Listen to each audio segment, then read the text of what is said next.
Halo pemirsa, apa kabar Anda hari ini? Semoga selalu sehat di masa pandemi dan selalu bersemangat untuk menjalani aktivitas.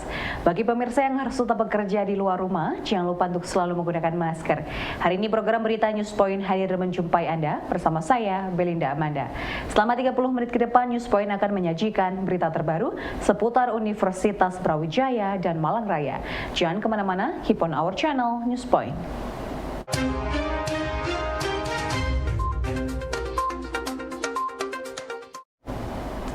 Pemirsa, budaya Jawa sangat memegang teguh prinsip dalam kepemilikan lahan.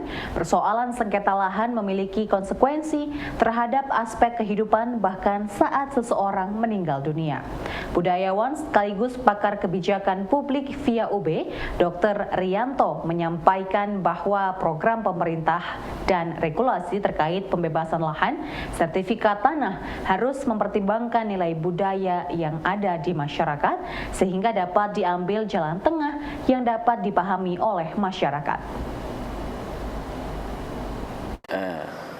Orang Jawa khususnya ya di Nusantara ini ada konsep satumuk batuk sanyari bumi gitu. Jadi itu satumuk ini. Nah ini gitu. Satumuk. Artinya sanyari bumi. Artinya begini. Meskipun kita punya tanah sedikit, ya, kalau itu ditambahkan bakal ditoi pati, gitu, akan dipertahankan sampai mati. Artinya apa? Artinya bahwa batas itu sudah cukup buat saya, ya, dan jangan diudik-udik batas itu, ya. Udah tidak perlu lagi sertifikat kalau sudah begitu, ya. Apalagi orang Jawa itu sama dengan konsep yang dibawakan oleh agama Islam, ya, bahwa ngendik batas gitu, itu nanti akan tidak diterima oleh bumi, kan begitu ya kalau mati itu. Ini sudah nilai yang bisa mengatur secara tegas di Jawa khususnya. Sehingga orang-orang kalau mau ngeliwati batas berpikir 1000 kali, karena risikonya nanti di neraka. Ya, berbeda dengan program pemerintah. Ya, program pemerintah itu kan memang katakanlah kalau nanti jadi sertifikat, maka sertifikat itu bisa dimasukkan ke bank, ya, bisa mendapatkan kredit, ya. Tidak ada dalam pikiran orang desa bahwa tanah itu akan saya perlakukan seperti itu. Tidak bisa, ya. Karena tanah itu hidup, ya. Dalam konteks Hindu, ya, karena di Jawa itu juga ada Hindu, ada Buddha. Dalam konteks Hindu itu ada istilah palemahan. Lemah, tanah itu makhluk hidup. Ya, berbeda dengan orang-orang yang berpikir logis, ilmiah. Ya. Jadi tanah itu kalau sampai katakanlah digadaikan, ya. Ya kira-kira menangis atau marah lah. Ya. Itu paling. Maka konsep Jawa banyak sekali, ya. Ada namanya ibu bumi, popo akoso, berarti tanah itu adalah ibu kita. Dan banyak lagi kalau kita berbicara agraria. Maka dalam pemahaman saya, semua kebijakan pemerintah yang berkaitan dengan cara berpikir ilmiah itu, ya, maka harus digandengkan dengan cara berpikir yang non ilmiah, yang nilai budaya itu.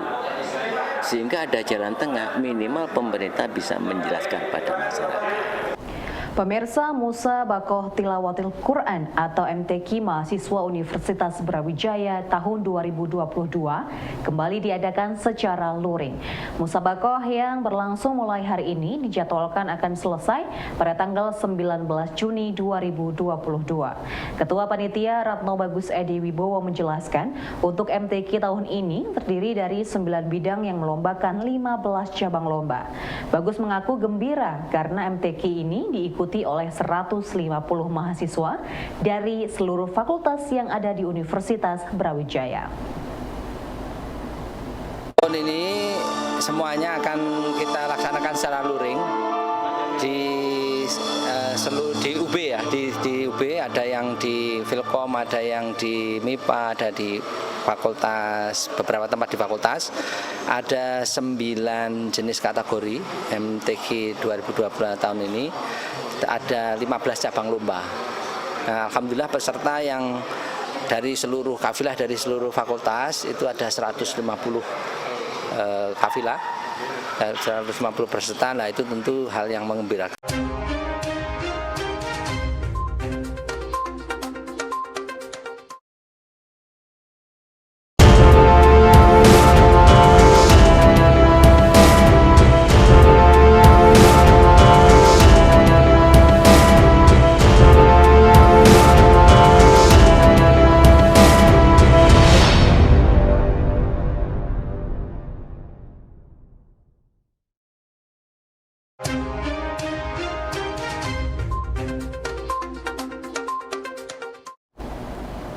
Pemirsa, Universitas Brawijaya memiliki desain besar melalui kegiatan MTQ untuk memperdalam dan mengembangkan keilmuan Al-Quran.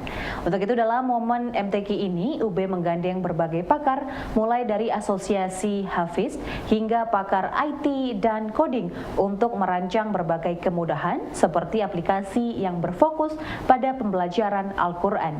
Diharapkan ke depannya lahir Qori, Hafiz, dan pengembang aplikasi dari mahasiswa dan alumni UB.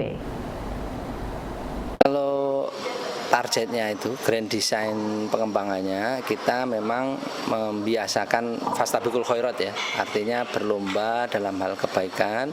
Kemudian nanti kita akan mencetak Qori ya, atau Qori'ah atau hafidho, kemudian juga yang khot dan juga yang membuat aplikasi untuk mempermudah bagaimana memahami Al-Quran, supaya itu nanti bisa tersistematis sehingga kita bisa menyiapkan untuk kancah yang lebih tinggi baik tingkat wilayah maupun nasional. Itu.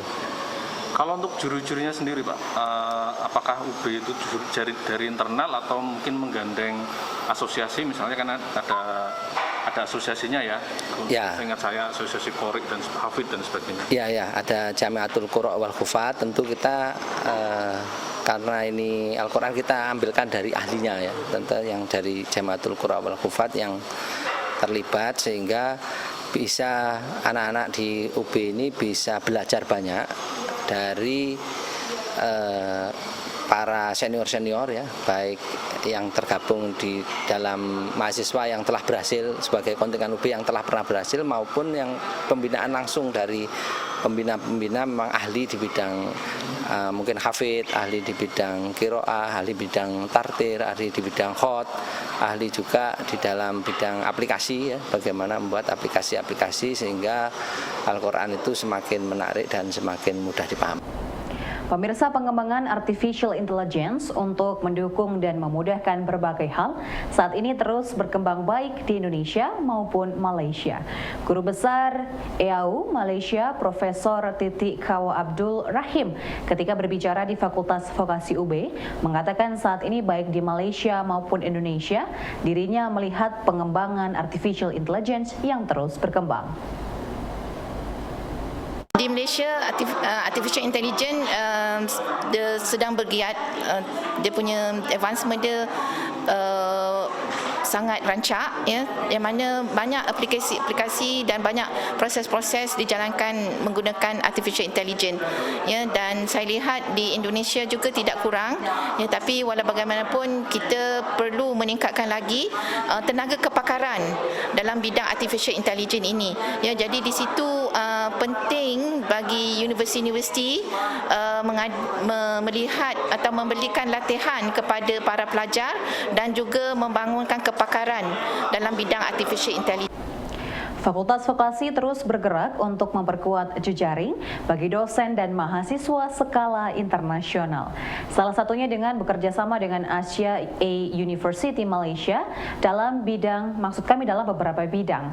Dosen Fakultas Vokasi Rahmat Andri Atmoko mengatakan, kerjasama dengan AEU ini meliputi bidang riset, pertukaran mahasiswa, dan kesempatan dosen Fakultas Vokasi UB untuk mengajar di AEU Malaysia. Sedangkan dalam bidang riset dilakukan untuk pengembangan artificial intelligence. Oke, jadi hari ini tadi kita membicarakan terkait realisasi kerjasama dengan Asia A University di berbagai bidang ya. Salah satunya memang kita ada dengan bidang teknologi informasi ini di program studi teknologi informasi. Nanti juga di bidang yang lain juga ada.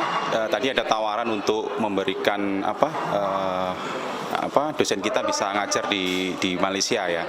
Ini juga penawaran yang sangat menarik dan kita akan respon dengan positif ya, karena itu juga akan menjadi poin penilaian yang sangat bagus sekali. Kita punya peluang untuk bisa mengajar di luar negeri ya, di internasional seperti itu. Bidang-bidang yang lain terkait dengan pertukaran pelajar, exchange juga menjadi prioritas tadi di dalam pertemuan ini tadi.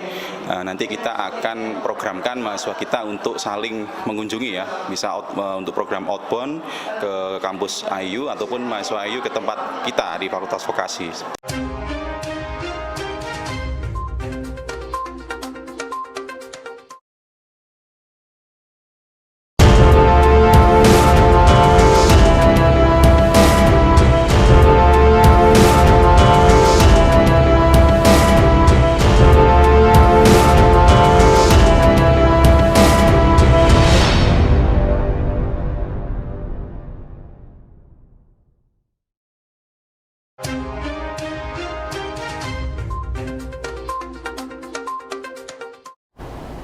Pemirsa, penguatan sumber daya manusia dalam teknologi artificial intelligence atau AI membutuhkan kompetensi sumber daya manusia yang mumpuni.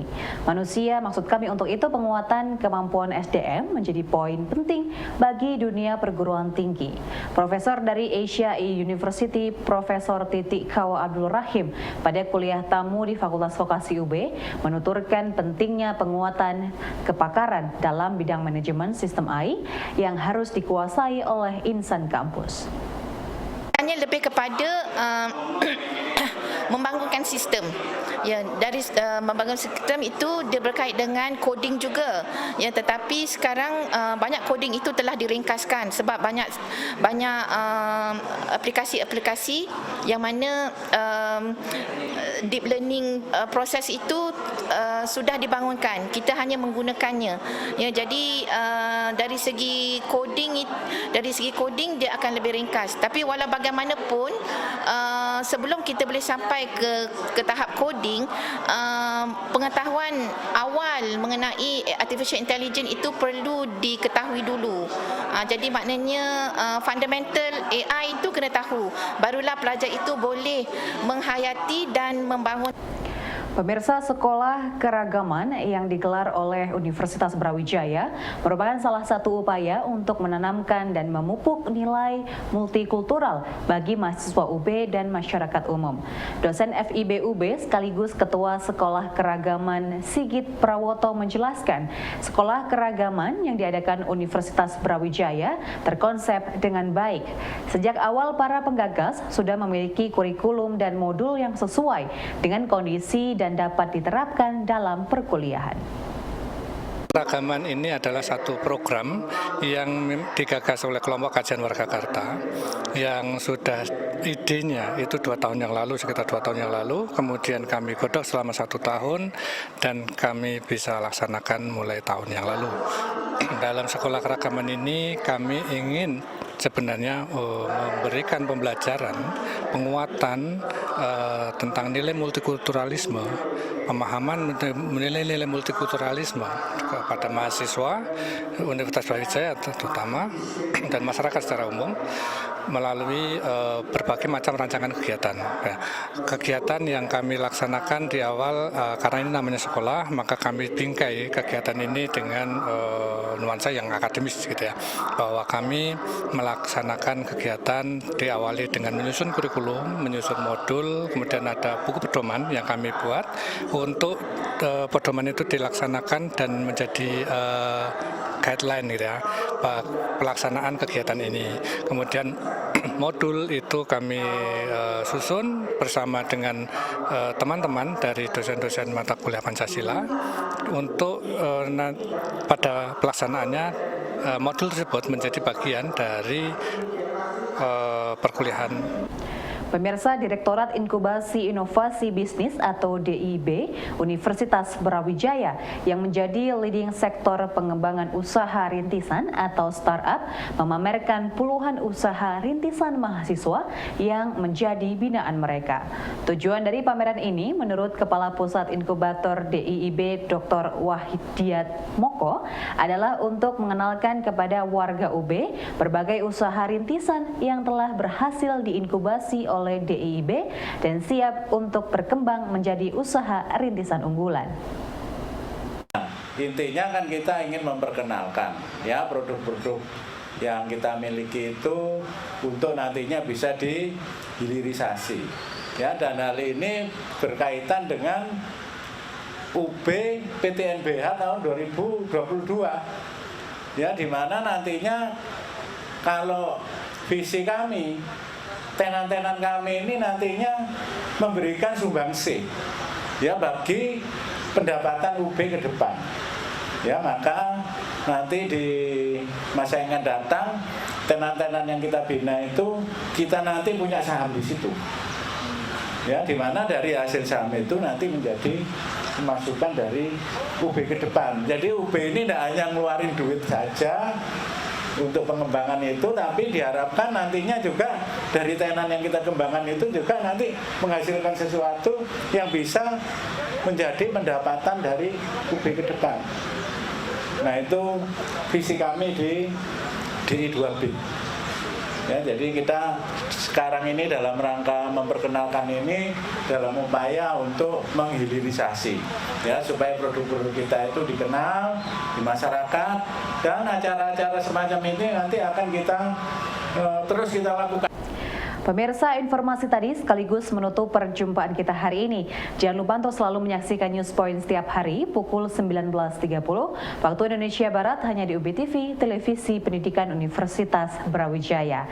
Saya Belinda Amanda dan seluruh kru yang bertugas pamit undur diri. Tetap patuhi protokol kesehatan, wajib menggunakan masker. Terima kasih dan selamat beraktivitas.